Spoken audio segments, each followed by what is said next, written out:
제가 먼저 14절을 읽겠습니다. 그때 요한의 제자들이 예수께 나와 이르되 우리와 바리새인들은 금식하는데 어찌하여 당신의 제자들은 금식하지 아니하나이까? 예수께서 그들에게 이르시되 정식 손님들이 신랑과 함께 있을 때에는 슬퍼할 수 있으나 그러나 신랑을 빼앗길 날이 있으니 그때 금식할 것이니라. 생배 조각을 낡은 옷에 붙이는 자가 없나니 이는 기운 것이 그 옷을 당기어 헤어짐이 더하게 됩니다. 새 포도주를 낡은 가죽들에 넣지 아니하니 그러면 그대가 터서 포도주가 쏟아지고 그대도 버리게 되리라. 새 포도주는 새 부대에 넣어야 우리가 건전되느니라.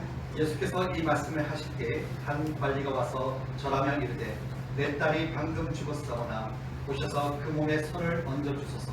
그러면 살아나겠나이다 하니 예수께서 일어나 따라가시매 제자들도 가더니 12해 동안이나 혈루 쪽으로 앓는 여자가 예수의 뒤로 와서 그 고독가를 만지니 이는 제 마음에 그 거듭만 만져도 구원을 받겠다 하니라. 예수께서 돌이켜 그를 보시며 이르시되 따라 안심하라. 너희 믿음이 너를 구원하였다 하시니 여자가 그 즉시 구원을 받으니라. 예수께서 그 관리의 집에 가사 필리포인 자들과 떠드는 무리를 보시고 이르시되 물러가라. 이 소녀가 죽은 것이 아니라 잔다 하시니 그들이 비웃더라. 무리를 보내는 후에 예수께서 들어가사 손에 손을 잡으심에 일어나는지라. 26절 같이 읽겠습니다. 그 소문이 온 땅에 퍼지더라. 아멘. 오늘은 세 가지 이야기예요. 금식, 새 포도주, 오늘 두 여인의 이야기입니다. 금식, 새 포도주, 두 여인. 과연 무슨 연관성이 있을까? 금식과 새 포도주와 이 두 여인, 이 관련성은 뭘까? 오늘 그 본문을 한번 살펴보도록 하겠습니다. 마태복음 9장 14절 15절 우리 같이 한번 읽어보도록 하겠습니다. 시작. 그때에 요한의 제자들이 예수께 나와 이르되 우리와 바리새인들은 금식하는데 어찌하여 당신의 제자들은 금식하지 아니하나이까? 예수께서 그들에게 이르시되 혼인집 손님들이 신랑과 함께 있을 동안에 슬퍼할 수 있느냐? 그러나 신랑을 빼앗길 날이 이르니 그때에는 금식할 것이니라. 오늘 요한의 제자들이 와서 우리와 바리새인들은 금식하는데 당신과 당신의 제자들은 왜 금식하지 않느냐? 이 당시에는 보통 월요일하고 목요일은 거의 금식을 했거든요. 그러니까 율법적으로 금식하는 날이 정해져 있었습니다. 그런데 왜 금식을 하지 않느냐에 대한 이야기였습니다. 그러면 금식의 의미를 알고 한번 보자는 거예요. 자, 우리 한번 보도록 하겠습니다. 이사야 58장 6절 말씀, 7절 말씀 같이 보도록 하겠습니다. 시작. 내가 기뻐하는 금식은 흉악의 결박을 풀어주며 멍의 줄을 끌어주며 압제당하는 자를 자유롭게 하며 모든 멍에를 꺾는 것이 아니겠느냐? 또는 줄인 자에게 내 양식을 나눠주며 유리하는 빈민을 집에 들이며 헐벗은 자를 보면 입히며 또 내 고륙을 피하여 스스로 숨지 않은 것이 아니하겠느냐? 내가 기뻐하는 진짜 금식이 뭔지 가르쳐 줄게요. 그럼 뭐냐면 7절이에요. 줄인 자에게 네 양식을 나눠줘. 여러분, 이사야 시대가 어떤 시대입니까? 포로된 시대입니다. 그죠? 포로된 시기란 말이에요. 자기 집이 없어요. 또 여러분 전쟁통에 부모를 잃었어요. 전쟁통에 자식을 잃었어요. 전쟁통에 여러분 형제 자매 다 잃었어요. 그럼 내 집도 없고 내 형제 자매 부모가 없는데 그럼 무슨 일이 있습니까? 굶는 일은 이런 다반사예요. 일상의 다반사란 말이에요. 굶는 일은. 그런데 그 가운데서도 전쟁통에 약간 피해를 입지 않고 우리 가족이 온전해진 가정도 있단 말이죠. 부모를 잃지 않는 아이들도 있단 말이죠. 그런데 그 아들이 다시 예루살렘으로 돌아왔습니까? 포로교환에서. 그렇게 포로교환돼서 예루살렘에 돌아왔더니 내 집은 무너졌고 성전은 다 불타 없어졌고 그런데 내 집은 멀쩡한 거예요. 형제 자매가 다 있는 거예요. 그럼 모아둔 돈이 좀 있었단 말이죠. 그러니까 들어오니까 삶의 터전이 그래 난 괜찮아요. 그런데 집에 돌아왔을 때 아무것도 없는 거예요. 어떻게 시작될지 모르는 이 상황이란 말이죠. 그러니까 굶기 시작하는 거예요. 너 굶어가. 너 한 끼 굶으니까 어때? 배고프지? 그러면 한 끼 굶는 것으로 배고프다면 하루 종일 못 먹고 있는 사람의 심정은 어떻겠니? 이게 금식의 의미란 말이죠. 네가 금식하면서 배고파 봤지? 그러면 진짜 하루 종일 못 먹고 이틀을 못 먹고 3일을 못 먹는 저들을 좀 돌아보라는 얘기예요. 네가 굶어가면서 그러니까 어때요? 네가 굶으니까 어때요? 줄인 자에게 이 양식을 나눠줘. 이 한 끼 안 먹음으로 다른 사람에게 그 양식을 줘봐. 그럼 그 사람이 그 한 끼 먹음으로 얼마나 행복해지겠어. 근데 금식하는데 주 유기하고 빈민을 집에 드리라 여러분. 여러분 금식하고 있는데 헐벗고 굶는 자를 집에 들여서 여러분 나는 못 먹지만 다른 사람에게 음식을 주라는 얘기입니다 지금. 아니 내가 지금 쫄쫄 굶어서 나도 배고픈데 빈민을 드리래. 여러분이 쉬운 일입니까? 빈민요 노숙자예요. 그 나이들을 들여서 먹이라는 거예요 여러분. 그게 금식의 진짜 의미라니까요. 결국 금식의 진짜 의미는 뭡니까? 그냥 하루 종일 굶는다는 그 의미가 아니라 그게 율법이라고요. 진정한 하나님 주신 금식은 내 이웃을 내 몸처럼 사랑하라는 말씀 그 자체 아닙니까? 근데 그 율법의 정신을 잃어버린 채 왜 월요일 목요일 금식하는 자인데 금식하지 않느냐고 이걸 예수님께 쏘아붙이는 그들의 마음 상태를 얘기하는 거예요. 진짜 하나님 주신 금식의 의미도 모른 채 그저 율법 안에 그 행동 거기 율법에 매여있는 너의 삶을 얘기하고 있는 거예요. 마음에도 없는 거 금식하지 마. 너를 위한 금식하지 마. 사람에게 보이려고 금식하지 마. 진짜 실제적으로 금식의 의미는 정말 굶고 있는 저 사람을 돌아보는 이웃을 내 몸처럼 사랑하는 하나님의 그 말씀에 있는 거야. 그 금식에 대한 얘기를 예수님이 해주신 거예요. 굶고 있는 자를 돌아보라. 너를 위한 금식이 아니라 남을 위한 금식을 해보아라는 거예요. 요 의미입니다. 그래서 예수님께서 이제 오셔서 신랑이 얘기하잖아요. 신랑이 지금 혼인집 잔치인데 너무 기쁜 거 아니야? 누가 금식하니? 결혼식 계획 날에 얼마나 음식이 많니? 함께 먹고 즐거워하는 거야. 이들이 얼마나 굶주리고 배고프고 학대당하고 어려움에 처했니? 고통 가운데 있는 내가 이제 와서 그들과 함께 할 때 그들이 뭐예요? 나의 신부가 되는 것 아닙니까? 그래서 함께 즐기는 이건데 왜 금식 안 했냐고 따지냐? 그 얘기예요. 그래서 금식은 진정한 의미는 뭐죠? 내 이웃을 내 몸처럼 사랑하라. 이게 참 금식이에요. 내 소원 이루려고 하나님 금식합니다가 아니라 진짜 의미를 알고 금식하자는 거예요. 그러고 보니까 우리 진짜 남을 위해서 금식한 적이 있나요? 그게 내 소원을 이루려고 금식했죠. 그러니까 진정한 금식의 의미, 왜 금식하는가? 지금도 헐벗고 굶주리고 고통당하고 있는 저들을 돌아보라는 하나님의 마음이 담긴 거란 말이죠. 그 마음으로 금식할 때 하나님께서 복을 주시더라고요. 그 다음 이사야 읽어보면 치유 속도가 빨라져요. 고침의 역사가 일어난다고요. 물질의 복을 받아요. 그래서 나눠라는 거예요. 나눠. 그 얘기를 먼저 해주고 있습니다. 그래서 금식하는 티 내지 말고 어떻게 해요? 깔끔하게 해서 다른 사람을 섬겨라. 그리고 여러분 마태복음 4장에 이미 예수님께서는 뭐 하셨죠? 40일 동안 금식 기도하셨습니다. 그죠? 인간이 여러분 가장 힘든 상황 40일 동안 굶주려 갔다고요. 40일 금식하면서 예수님의 결론이 뭡니까? 금식하면서 하나님 나 금식하니까 빨리 배고픔을 채워주세요가 아니었잖아요. 사단에 와서 시험하죠. 아유 예수님 왜 이렇게 고생하셔요. 그죠? 드셔. 이 돌이자 돌. 하나님의 아들이시니까 이 돌을 떡이 되게 하셔서 지금 배고픔을 빨리 치우십시오. 이렇게 유혹하죠. 그때 예수님의 결론이 뭡니까? 내가 40일 동안 굶어봤어. 인간이 돼서 굶어봤더니 결론이 나오더라고. 내 배고픔은 네가 말한 그것으로 채울 수 없었어. 뭐로? 오직 여호와의 입에서 나오는 말씀으로만 채워진다. 여호와의 말씀으로만 채워질 수밖에 없는 걸 내가 깨달았어. 아, 인간은 세상의 것으로 절대 채울 수가 없구나. 하나님의 말씀으로만 채워져야 되는 것을 금식하면서 깨닫던 거예요, 여러분. 금식의 결론은 뭡니까? 말씀밖에 없구나. 여호와의 말씀밖에 없구나. 내가 줄여보니 알겠더라. 세상의 것으로 배고프면 그것은 채울 수 없다. 그래서 여호와의 말씀으로 채워야 된다는 것을 깨닫게 되는 거예요. 그게 여러분 금식의 결론이었어요. 예수님 말한. 그러니까 여러분 어디로 가야 됩니까? 우리 금식하면서 이웃사람과 함께 여호와의 말씀으로 돌아가야 된다는 거예요. 여러분. 그걸 이사야서가 미리 말씀해 줬는데 오늘 여러분 바리새인과 오늘 그 요한의 제자들은 그 의미를 모른 채 그저 행동으로 하는 율법에 매여있는 모습들을 보면서 예수님이 그것의 의미를 다시 한번 얘기해주는 장면이었습니다. 그러면 이제 두 번째 얘기를 해볼게요. 마태복음 9장 16절 17절 생배 조각과 그 다음에 새 포도주에 대한 얘기인데요. 같이 한번 읽어보겠습니다. 시작. 생배 조각을 낡은 옷에 붙이는 자가 없나니 이는 기운 것이 그 옷을 당기어 헤어짐이 더하게 되며 새 포도주를 낡은 가죽 부대에 넣지 아니하나니 그렇게 하면 부대가 터져 포도주도 쏟아지고 부대도 버리게 됩니다.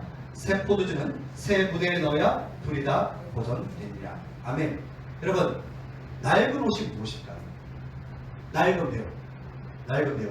자, 갈라디아서 2장 16절 말씀. 여기 대한 해석이 있습니다. 시작. 사람이 의롭게 되는 것은 율법의 행위로 말미암음이 아니요 오직 예수 그리스도를 믿음으로 말미암는 줄 알므로 우리도 그리스도 예수를 믿나니 이는 우리가 율법의 행위로서가 아니고 그리스도를 믿음으로써 의롭다함을 얻으려 합니다. 율법의 행위로서는 의롭다함을 얻을 육체가 없느니라. 아멘. 오늘 예수께서 말하는 낡은 베옷은요, 율법의 행위, 옛 습관 구속을 의미하는 거예요. 너무 낡은 거, 그거 옛 습관, 율법에 언제까지 매여 살래? 어디 그리스도가 주시는 옷, 새로운 의의 옷을 입어라 이거예요. 빛의 갑옷을 입으라는 거예요, 여러분. 이제 율법에 맨날 그 옷, 그것에 매여 있는 옷이 아니라 이제 십자가의 보혈의 능력을 주는 그 옷, 그 의의 옷을 입고 새로운 사람이 되라는 거예요. 새 옷을 입으라는 거예요. 새 옷. 옛날 옷을 벗어버리고 새 옷을 딱 입으라는 거예요, 여러분. 뭔가 달라졌죠. 예, 이 의의 옷을 입으라는 것입니다. 그렇다면 새 포도주는 무엇입니까? 새 포도주요. 오늘 이 새 포도주가 정말 중요한 의미인데요. 오늘 이사야 55장에 나와 있습니다. 우리 1절부터 3절 같이 한번 읽어보도록 하겠습니다. 시작. 오라 너희 모든 목마른 자들아 물로 나오라. 돈 없는 자도 오라. 너희는 와서 사 먹되 돈 없이 값없이 와서 포도주와 젖을 사라. 뭐라고 그랬냐면 돈 없이 값없이. 이걸 뭡니까? 결론은 은혜죠. 자격 없는 자에게 주어지는 하나님의 조건 없는 은혜, 그걸 선물이라는 거죠. 자, 계속 2절 시작. 너희가 어찌하여 양식이 아닌 것을 위하여 은을 달아주며 배부르게 하지 못할 것을 위하여 수고하느냐. 내게 듣고 들을지어다. 그러면 너희가 좋은 것을 먹을 것이며 너희 자신들이 기름진 것으로 즐거움을 얻으랴. 3절 너무 중요합니다. 혹시 밑줄을 그을 수 있으면 조금 좋을 것 같아요. 3절 시작. 너희는 귀를 기울이고 내게 나와라. 들으라. 그러면 너희 영혼이 살리라. 내가 너희를 위하여 영원한 언약을 내주리니 곧 다윗에게 허락한 확실한 은혜니라. 아멘. 새 포도주가 먼저 나왔죠. 다윗과 약속한 그 언약 뭐예요? 은혜. 헤세드, 자비와 긍휼에 대한 얘기. 은혜. 나는 은혜를 얘기합니다. 새 포도주는 율법으로 다스리는 나라가 아니라 하나님의 은혜가 다스리는 나라. 그것을 바로 은혜. 그걸 새 포도주라는 거예요. 이제는 새 은혜 시대가 왔다는 거예요. 이제는 율법이 다스리는 시대가 아니라 하나님의 새로운 하나님의 나라, 질서, 은혜로 다스리는 나라가 시작되었다는 거예요. 그걸 얘기해 주는 거예요. 그러면 새 포도주는 어디에 담으라는 거예요? 새 부대에. 어떤 옷, 낡은 옷은 안 됩니다. 예수의 보혈로 깨끗하게 빤 옷, 새 옷, 그 의의 옷에 이 새 포도주를 담아내는 거예요. 그러니까 율법으로는 안 돼요. 새 포도주, 이 은혜는 새 부대, 심령이 가난한 심령, 애통하는 심령, 의에 줄고 목마른 심령, 예수 때문에 핍박받는 그 심령, 그렇게 새로 된 부대, 그 부대에 새 포도주 은혜는 담기게 되어 있다고요. 그 말씀 해주시고 있는 거예요. 새 것 싫어하는 사람 있습니까? 저도 새 것 좋아해요, 여러분. 낡은 것보다 새 것 좋아하죠. 근데 여러분, 우리가 그 신상품을 샀다 합시다. 그럼 그 시간이 지나면 어떻게 되죠? 낡아집니다. 결국 구속이 되죠. 구식이 되는 것이죠. 우리가 그렇게 원했던 신상품은 시간이 지나면 어떻게 해요? 구식, 낡아져요. 관심이 없어지는 거죠. 그런데요, 하나님의 은혜는 구식이 되지 않아요. 왜 그러냐? 예레미야 예가 있습니다. 3장 22절, 23절. 너무나도 귀한 말씀입니다. 시작. 여호와의 인자와 긍휼이 무궁하심으로 우리가 진멸되지 아니함이니이다. 이것들이 아침마다 새로우니 주의 성실하심이 크시도소이다. 아멘. 이것들이 아침마다 새로우니 새 포도주 이거예요. 새롭다는 거예요. 이거 언제예요? 아침마다 주는 거예요. 여러분, 이스라엘 백성들이 여러분 이제 출애굽을 하고 나서 광야에 딱 들어가게 되잖아요. 하늘에서 뭐가 내리죠? 만나예요. 만나가 내리는 여러분 5포멜씩 이렇게 딱 가져가게 돼요. 그죠? 그럼 다음날에 여러분 이걸 더 가져가겠다고 가져가서 저장하면 어떻게 되죠? 다음날은 그거 썩습니다. 은혜는 그날 은혜예요. 여러분. 다음날에도 주님의 은혜를 구해야 되는 거예요. 그러니까 매일매일 주님의 말씀을 묵상하고 말씀을 먹지 않으면 그 은혜는 가지 않습니다. 어제 내가 은혜 많이 받았다고 다음날 그 은혜가 가는 게 아니라 그날 은혜가 필요한 거예요. 그래서 오늘의 양식을 먹어야 되는 거예요. 그래서 매일매일 주님과 교제함이 그렇게 중요합니다. 주님과 매일매일 교제하십시오. 그리고 그 말씀을 먹으십시오. 그래야 당신이 삽니다. 여러분이 산다고요. 그래서 오늘 그 말씀을 해주고 있습니다. 새롭습니다. 그렇다면 오늘 마태복음 9장 18절부터 26절까지는 이렇게 금식과 포도주, 새 포도주 얘기를 하고 두 여인의 이야기가 나오거든요. 그 두 여인의 이야기를 조금 살펴보면요. 먼저 야이로의 딸 나옵니다. 그 다음에 12년 동안 혈류병 앓은 여인의 이야기가 나와요. 여러분, 왜 이 여자 두 얘기를 집어넣었을까요? 금식과 새 포도주와 이 두 여인의 연관성, 제가 참 많은데 왜 이 두 여인의 연관성을 얘기했을까요? 자, 오늘 낡은 배우스 아까 말한 대로 옛 습관, 율법이라는 의미가 있는데요. 또 하나는 여러분, 이 시대에는 낡은 배옷은 가난한 자들의 상징이에요. 부자들은요, 낡은 배옷을 입지 않습니다.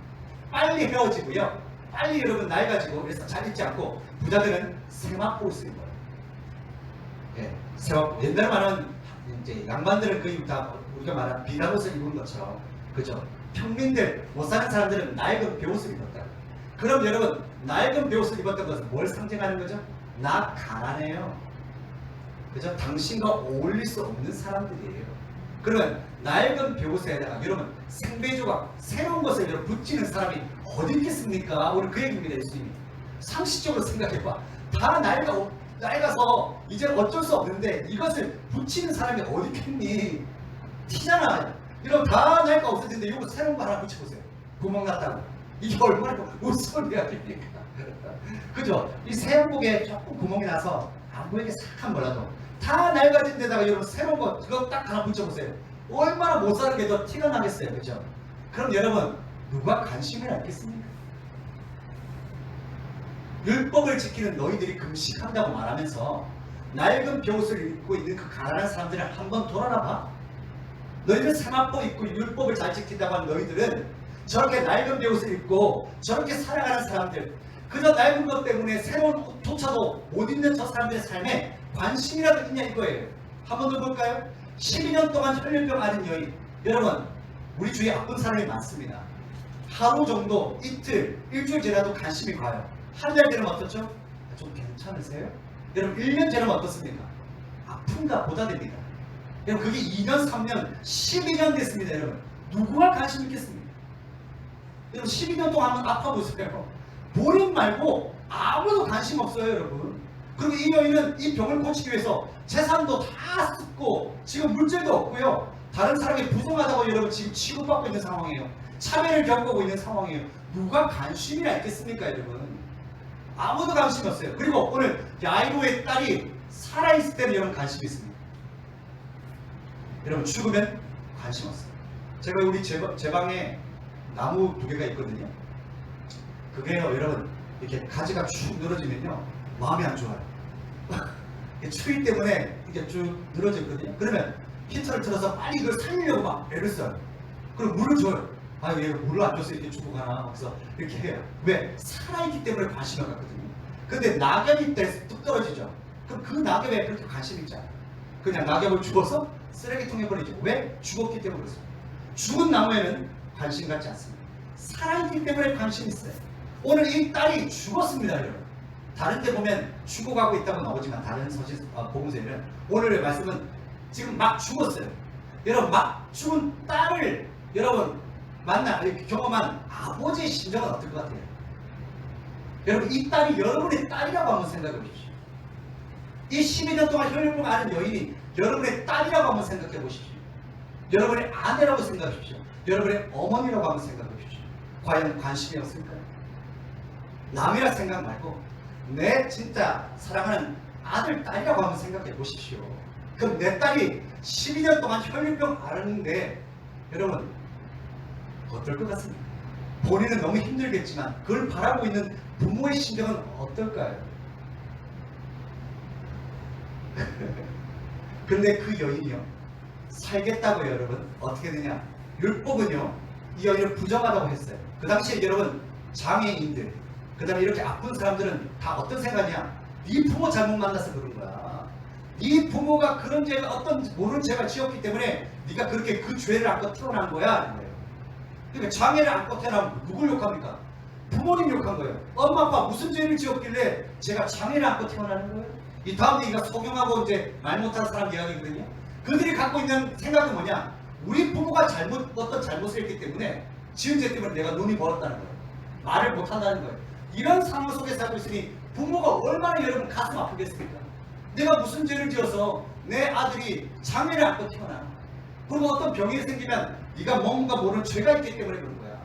욥기서도 그렇습니다. 욥의 친구들이 나타나서 욥에게 하는 말이 뭡니까? 야, 걔네 하나님이 벌 주시겠어?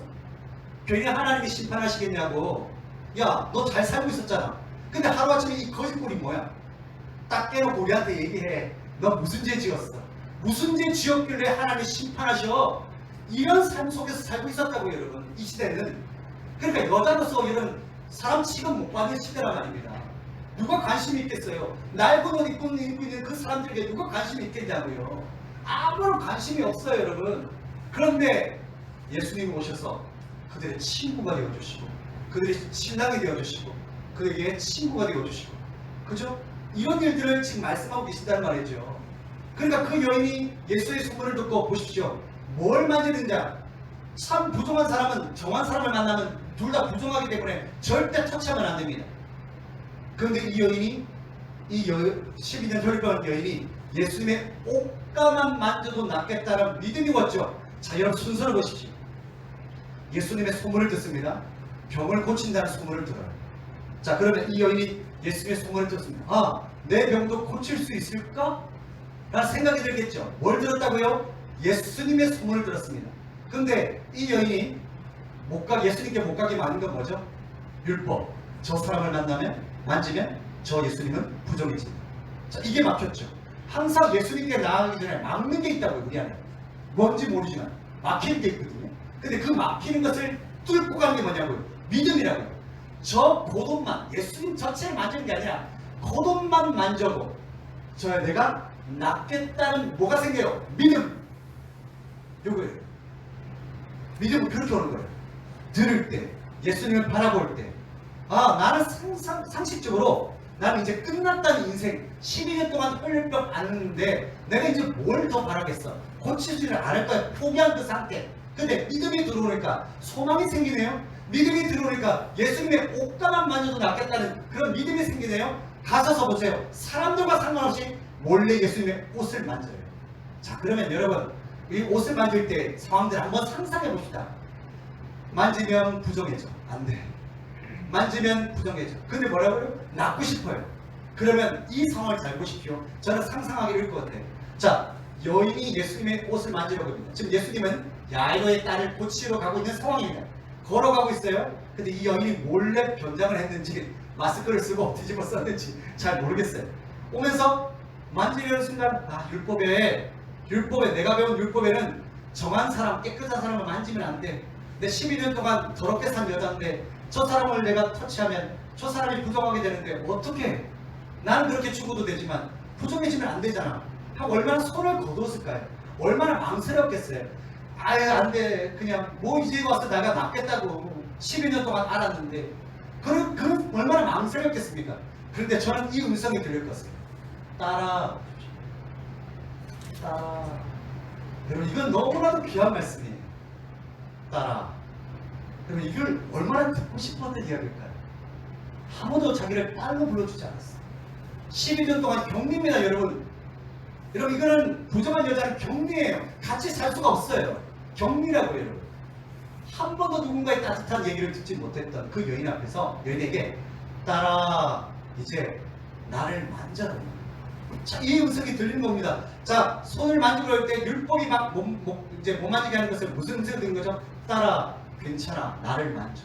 걸어가면서 또 이 음성이 들립니다. 따라 나를 만져. 따라 넌 나의 딸이야. 나를 만지면 괜찮아질 거야. 나를 만지하는 순간 어떻게 해요? 그 음성에 믿음으로 반응해서 어떻게 해요? 만지게 되죠. 그때 느끼는 거예요. 아, 내가 나았다. 믿음은 이런 역사가 일어나게 되는 거죠. 예수님 앞에 나가는데 막는 것들을 막고 만지게 하는 힘은 뭡니까? 끊임없는 예수님의 음성이에요. 나를 만져라. 나를 만나라. 그래 네가 산다. 너희 앞에 있는 율법 그 어떤 환경도 너를 막지 못해.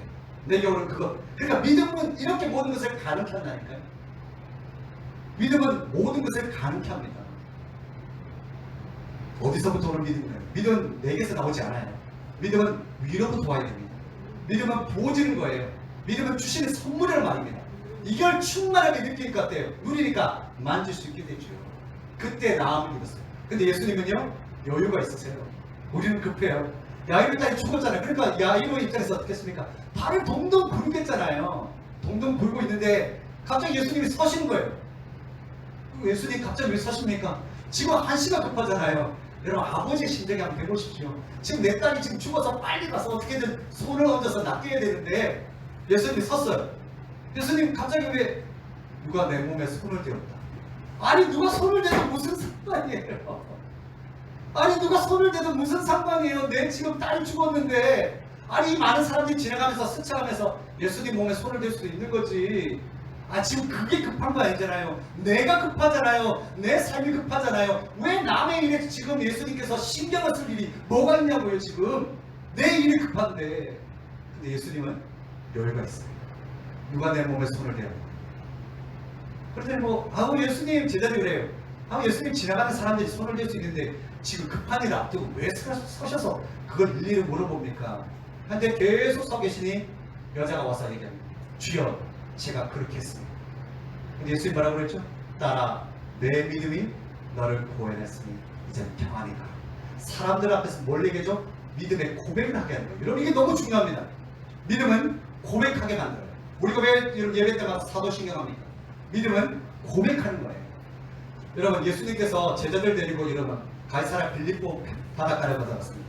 예수님이 제자들에게 물었습니다. 야 사람들이 나를 누구라 하느냐? 사람들이 먼저 말하는 것을 물었습니다. 예수님 더러는 예레미야라고 하고 엘리야라고 하기도 하고 세례 요한이라고도 하더라고요.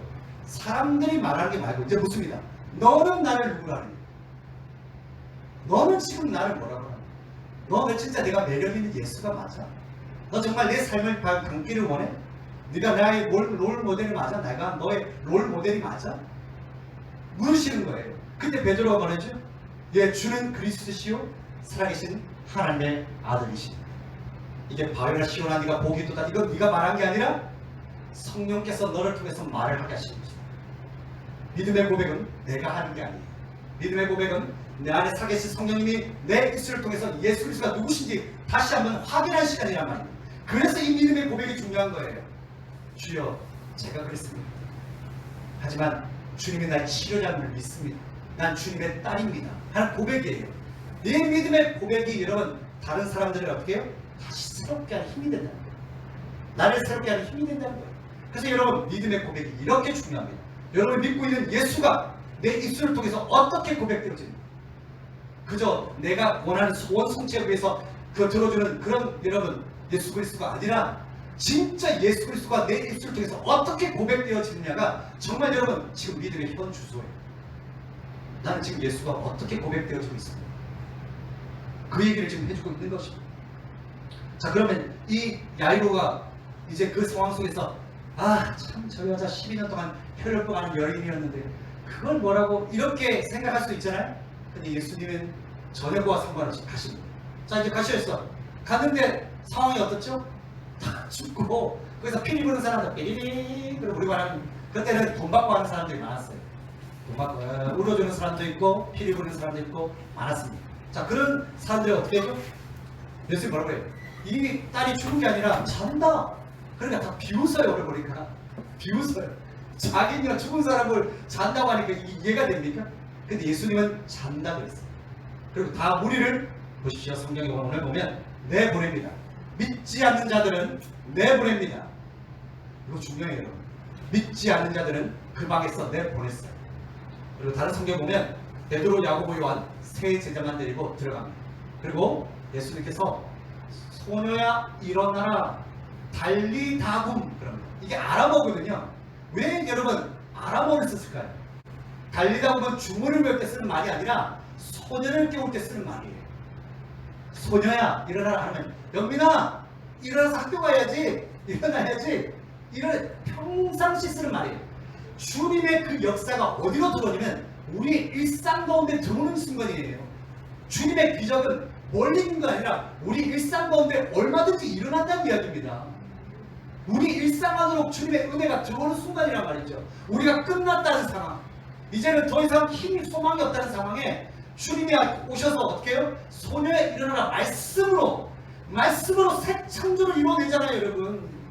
말씀으로 왜 인생 가운데 새 창조가 이루어지는 거라니까요. 그러니까 얼마나 행복해지냐, 살아나잖아요. 그러니까 이렇게 세우잖아요.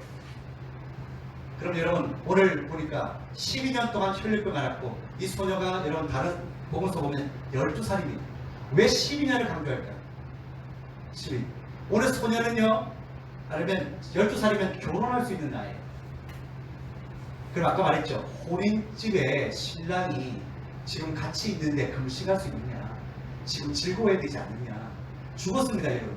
소녀가 12살 딸이. 근데 그 12살 딸이 살아났어요. 그 신부가 살아났단 말이죠. 그 신부를 살린 사람이 누구냐? 아빠도 아니었어요. 율법도 아니었어요. 누구예요? 예수 그리스도가 살렸다. 생명의 역사가 예수를 통해서 이어진다고. 이 일을 위해서 예수가 오셨다는 거예요. 내 인생에 새로운 생명의 역사, 새로운 은혜를 창조하시기 위해서 예수 그리스도가 온 것을 보여주시고 있다는 거예요. 너 안에 있는 소망은 금식하는 율법적인 금식이 아니라 진짜 나를 위해서 울어주고 함께 아파하고 생명의 역사가 일어난 이것이 참 하나님 저에게 주시고 싶은 율법의 진짜 정신이었단 말이죠. 남의 삶에 함께하는 것, 그게 바로 교회요 공동체입니다. 오늘 우리 교회가, 오늘 기쁨의 교회가 제가 늘 말하듯이 다른 사람의 이 일에 관심이 있어야 되는 게 바로 이거예요. 다른 사람의 아픔에 함께 울어주고 함께 슬픔을 나눠야 되는 이유가 여기 있다는 겁니다. 그것이 예수님이 온 이유예요. 우리가 금식에 대한 이유고, 우리가 헌금을 드려야 할 이유고, 우리가 예배 드려야 할 이유가 여기 있다는 것입니다. 우리 삶의 만족이 아니에요, 여러분. 다른 사람의 아픔과 함께하기 위해서 우리 교회가 존재해야 된다는 겁니다. 12년 동안 혈류병 앓았더니요, 그 누구도 알아주지 않는 그 여인을 예수님은 알아주셨습니다. 자기 딸이 죽어서 어찌할 줄 몰라서 율법의 회당장입니다. 회당장은 얼마나 율법에 강한 사람이 됐습니까? 예수님을 멀리했던 사람입니다. 그러나 내 딸이 죽었다는 이유만으로 생명을 살릴 수 있다면 율법이 무슨 상관이며, 예수님께 갈 수 있는데 누가 나를 왜 예수님을 만난다고 정죄하면 그게 지금 무슨 상관이냐. 내 딸을 살릴 수 있다면 나는 예수님께도 달려가겠다는 그 생명을 살리겠다는 이유 하나만으로 모든 것은 여러분 자기가 되지 않아요. 그렇다면 우리 기쁨의 교회도 할 일은 딱 정해져 있지 않겠습니까?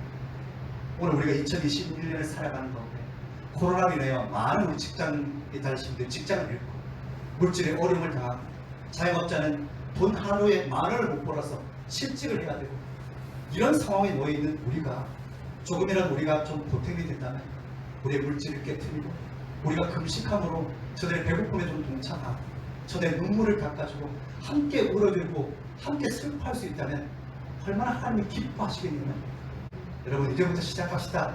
내 기쁨의 교회가 할 일, 내가 할 일, 제가 교회잖아요. 우리가 할 일은 딱 정해져 있어요. 이웃을 내 몸처럼 사랑하는 것. 그래서 예수님이 뭐라고 했냐면, 사랑하는 것, 율법을 다 이룬 거야. 사랑하면 율법을 다 이룬 거라고. 남 하나 사랑하면 율법을 다 이룬 거라고. 네 옆에 있는 지체 한 명을 사랑하면 율법을 다 이루었어. 그게 율법의 완성이야. 그렇습니다, 여러분. 오늘 우리에게 여러분 주어진 숙제 같이 좀 풀자고 해요.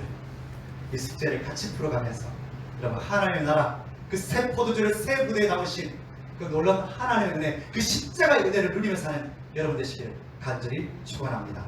아멘.